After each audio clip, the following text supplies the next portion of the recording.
नमस्कार, स्वागत करती हूँ आप सभी का भारत 24 पर। मैं हूं आपके साथ पूर्णिमा मिश्रा। 17वीं लोकसभा का आखिरी सत्र खत्म हुआ और इस सत्र यानी कि बजट सेशन के दौरान बीजेपी काफी एक्टिव रही। अंतरिम बजट के बाद श्वेत पत्र लाया गया और इन सब के बीच सत्र के आखिरी दिन बीजेपी की तरफ से राम मंदिर का प्रस्ताव लाया गया। लोकसभा में नियम 193 के तहत ऐतिहासिक श्री राम मंदिर के निर्माण और श्री राम लला की प्राण प्रतिष्ठा विषय पर चर्चा हुई। बजट सत्र के आखिरी सत्र में प्रधानमंत्री नरेंद्र मोदी ने आज बीते 5 साल की उपलब्धियां गिनाई और उन्होंने कई सारे मुद्दों को उठाया। पीएम मोदी ने कोविड काल, सांसदों की सैलरी कटौती, नई संसद के निर्माण समेत कई विषयों पर चर्चा की। राम मंदिर को लेकर लोकसभा में पास प्रस्ताव को पीएम मोदी ने ऐतिहासिक बताया और कहा कि राम मंदिर को लेकर इस सदन ने जो प्रस्ताव पास किया, इस देश की भावी पीढ़ी को इस देश के मूल्यों पर गर्व करने की संवैधानिक शक्ति देगा। ये 5 वर्ष देश में रिफॉर्म, परफॉर्म एंड ट्रांसफॉर्म, ये बहुत रेयर होता है कि रिफॉर्म भी हो, परफॉर्म भी हो और हम ट्रांसफॉर्म होता अपनी आंखों के सामने देख पाते हो।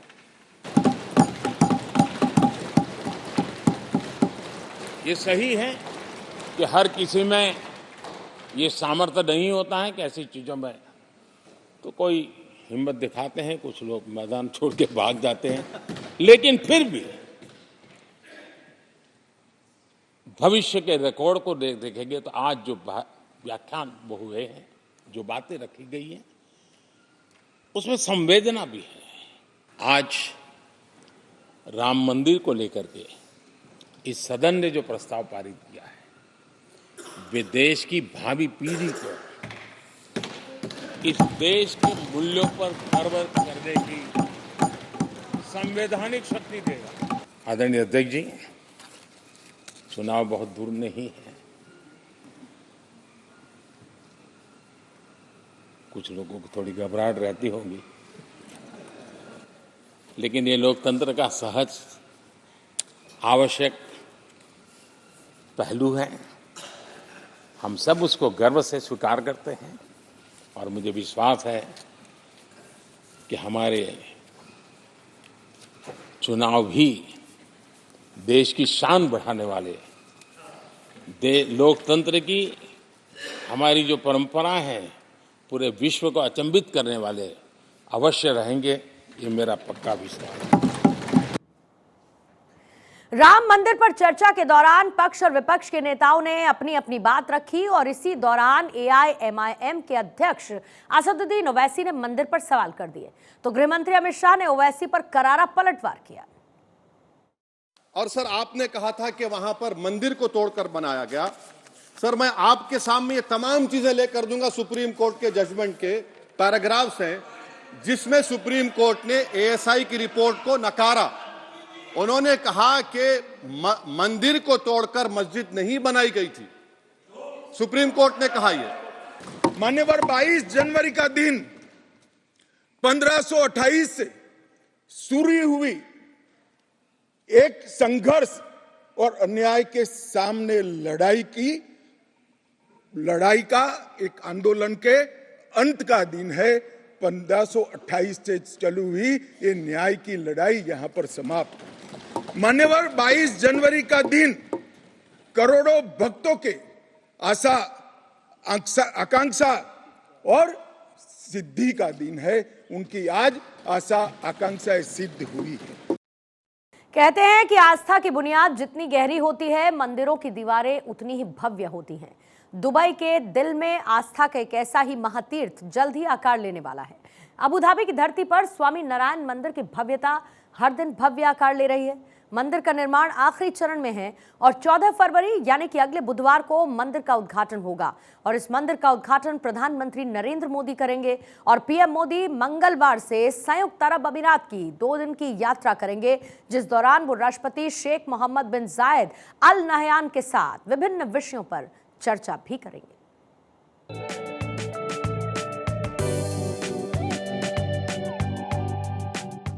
संयुक्त अरब अमीरात है तो एक मुस्लिम देश, लेकिन अगले बुधवार को यहाँ हिंदुत्व का वो मोती बिखरेगा जिसकी चमक देखने के लिए पूरी दुनिया तैयार है, जिसका इंतजार दशकों से हो रहा था। यूएई की राजधानी अबू धाबी में मंदिर के घंटों की आवाज गूंजेगी, शंखनाद होगा, देव प्रतिमा के आगे दीप जलेंगे। मंदिर तैयार है और इंतजार है 14 फरवरी का। यह दिन काफी शुभ है।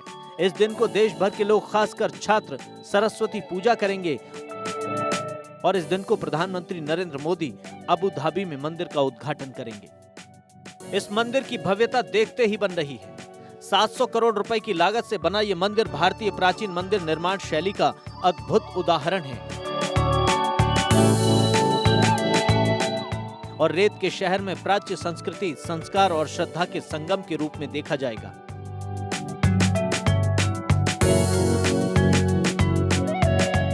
यह मंदिर न सिर्फ आस्था का केंद्र बनेगा, बल्कि सौहार्द और सामंजस्य के प्रतीक के रूप में भी जाना जाएगा।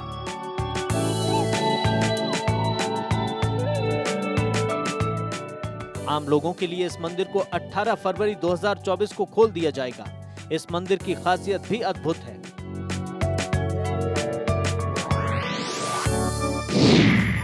अबू धाबी में बना भव्य स्वामी नारायण मंदिर 27 एकड़ की जमीन पर बनाया गया है मंदिर, जिसमें 13.5 एकड़ में मंदिर का हिस्सा बना है। बाकी 13.5 एकड़ में पार्किंग एरिया बनाया गया है। मंदिर का निर्माण संगमरमर, बलुआ पत्थर और ईंटों से हुआ है। मंदिर की ऊंचाई 108 फीट है। 700 करोड़ की लागत से मंदिर का निर्माण किया गया है। मंदिर में 7 शिखर का निर्माण किया गया है। हर शिखर पर बनी नक्काशी रामायण, स्वामी नारायण, वेंकटेश्वर अयप्पा, शिव पुराण, भागवतम और महाभारत की कहानियों को दर्शाती है। मंदिर के बाहरी हिस्से को राजस्थान के गुलाबी बलुआ पत्थर से बनाया गया है। मंदिर में अंदर सफेद संगमरमर लगाया गया है। यूएई के इस पहले हिंदू मंदिर को रेगिस्तान में बनाया गया है। ये पश्चिमी एशिया का पहला बड़ा हिंदू मंदिर है और सबकी नजर अब 14 फरवरी पर है, जब भव्य, दिव्य और नव्य मंदिर को दुनिया देखेगी। Bureau report, Bharat 24।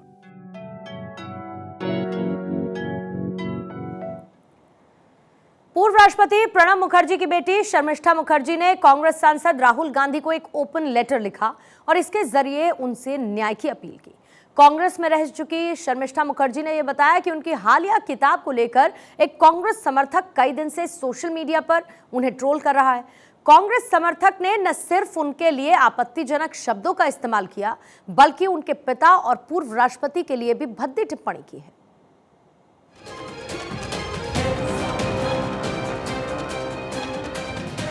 प्रणब मुखर्जी की बेटी का ओपन लेटर। राहुल को शर्मिष्ठा का खत, मांगा न्याय। शर्मिष्ठा मुखर्जी पूर्व राष्ट्रपति प्रणब मुखर्जी की बेटी है। कुछ दिन पहले उनकी एक किताब आई जिसमें उन्होंने लिखा कि गांधी परिवार की वजह से प्रणब दा को पीएम नहीं बनने दिया गया। और अब शर्मिष्ठा मुखर्जी ने कांग्रेस नेता राहुल गांधी को खुला खत लिखा है, जिसमें उन्होंने कांग्रेस के करीबी सहयोगी पर ऑनलाइन उत्पीड़न के आरोप लगाए हैं। उन्होंने मामले को लेकर कांग्रेस और राहुल गांधी से न्याय की मांग की है। 5 फरवरी को शर्मिष्ठा मुखर्जी ने दिल्ली पुलिस में भी शिकायत दर्ज कराई। अपने खत में शर्मिष्ठा मुखर्जी ने लिखा, राहुल गांधी को शर्मिष्ठा ने 2 पेज का खत लिखा। लेटर में राहुल के समर्थक नवीन शाही पर आरोप लगाया। प्रणब दा के खिलाफ अपशब्दों के प्रयोग का आरोप लगाया। उन्होंने खत में न्याय की मांग की। उन्होंने लिखा, आप न्याय की बात कर रहे हैं। भारत की एक आम नागरिक के रूप में मैं आपसे न्याय की मांग करती हूं। यह नफरती व्यवहार एक ऐसे व्यक्ति की ओर से किया गया है जो आपके संगठन के साथ किसी न किसी रूप में जुड़ा है। मैं एक महिला के रूप में न्याय की मांग करती हूं, जिसके पिता के लिए यौन अर्थों वाले घृणित शब्दों का इस्तेमाल किया जा रहा है। देखिए, अभी जो स्थिति है तो कांग्रेस पार्टी के फ्यूचर निल, सिंपल निल। उनकी इंडी अलायंस कि ममता बनर्जी ने कहा है कि कांग्रेस इस बार शायद 40 भी पार नहीं करेंगे। अब उनकी अलायंस इस तरह की पार्टनर इस तरह की बातें कह रहे हैं, तो आई मीन पूरी तरह से मुझे लगता नहीं कि कांग्रेस की कोई फ्यूचर है। प्रणब मुखर्जी की बेटी के इस आरोप पर कांग्रेस ने शर्मिष्ठा पर अटैक किया तो उद्धव ठाकरे गुट वाली शिवसेना की सांसद प्रियंका चतुर्वेदी ने सभी ट्रोल्स पर कार्रवाई की मांग की। वहीं बीजेपी ने शर्मिष्ठा के आरोप के जरिए कांग्रेस को निशाने पर लिया। अगर प्रणब मुखर्जी जी को बनाया तो कांग्रेस ने ही बनाया, तो इन्हें कृतज्ञ नहीं होना चाहिए, ग्रेटफुल होना चाहिए। कितनी काबिलियत रखते हैं यह सब पता है।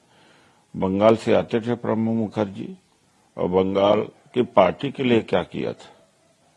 ये जो कोऑर्डिनेशन करना और जोड़ तोड़ करने पर भी इतना बड़ा सम्मान कांग्रेस ने दिया, अब उसको उसके लिए धन्यवादी होना चाहिए। लेकिन जिस तरह से इनकी बातें सुनने को मिलती है, बड़ा आश्चर्य होता है। नहीं, अगर कोई ट्रोलिंग होती है उसका हिसाब किताब लेना चाहिए, पर मैं उम्मीद करती हूँ शर्मिष्ठा जी उन सभी के लिए बात करेंगी जो इस तरीके की ट्रोलिंग फेस करते हैं हर तरफ से। सिलेक्टिव आउटरीच जो होता है उस पर बचना चाहिए। पर मैं उम्मीद करती हूँ कि कांग्रेस पार्टी का अगर कोई कार्यकर्ता है जिसने इस तरीके की भाषा का इस्तेमाल किया है, कितने भी मतभेद हो, इस तरीके की भाषा का इस्तेमाल नहीं होना चाहिए, कार्रवाई होनी चाहिए। But rather in writing to Rahul Gandhi etcetera, maybe she should also try writing to the IT cell of the Delhi police and getting this sorted. बिल्कुल वो ठीक कह रही हैं। प्रणब मुखर्जी साहब, उनके पिताजी, उनको भारत रत्न किसने दिया? कभी कांग्रेस नहीं चाहती थी कि प्रणब दास जैसे व्यक्ति को भारत रत्न मिले, पीवी नरसिंह राव जी को भारत रत्न मिले। शर्मिष्ठा मुखर्जी ने जब से किताब लिखी उसमें गांधी परिवार की आलोचना की है, तब से कांग्रेस के निशाने पर है। यही वजह है कि शर्मिष्ठा ने अब न्याय की मांग की है। Bureau report, Bharat 24। लोकसभा चुनाव में विपक्षी गठबंधन इंडिया में बनते बिगड़ते समीकरणों की तरह राहुल गांधी की भारत जोड़ो न्याय यात्रा का रूट भी इधर से उधर हो रहा है। बताया जा रहा है कि राहुल गांधी की यात्रा अब छोटी होगी और इसमें पहले से प्लानिंग किए गए 67 दिन की बजाय अब यात्रा 57 दिन की हो गई। उत्तर प्रदेश में राहुल गांधी अब महज 6 दिन तक यात्रा कर सकते हैं। ऐसे में सवाल ये उठने लगा कि न्याय यात्रा क्यों पहले ही खत्म हो रही है।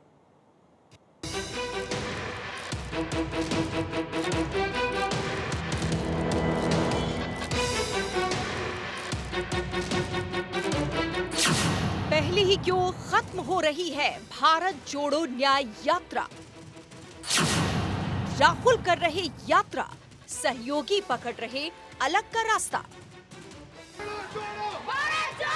14 जनवरी को भारत जोड़ो न्याय यात्रा की शुरुआत मणिपुर से हुई थी। कांग्रेस के तमाम दिग्गज मौजूद रहे थे। न्याय यात्रा के लिए दिल्ली से कांग्रेस के बड़े नेता मणिपुर पहुंचे थे। 14 जनवरी से शुरू होकर यात्रा का समापन 20 मार्च को होना था, यानी 67 दिन यात्रा चलनी थी।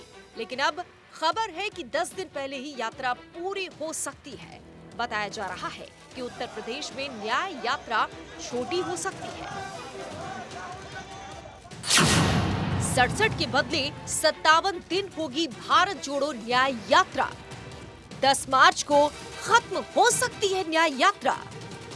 पहले 20 मार्च को पूरी होनी थी न्याय यात्रा। यूपी में अब 11 के बदले 6 दिन तक यात्रा। लखनऊ से उन्नाव, कानपुर और हमीरपुर होते हुए झांसी ले जाने की तैयारी। पहले 20 जिलों का सफर तय करना था।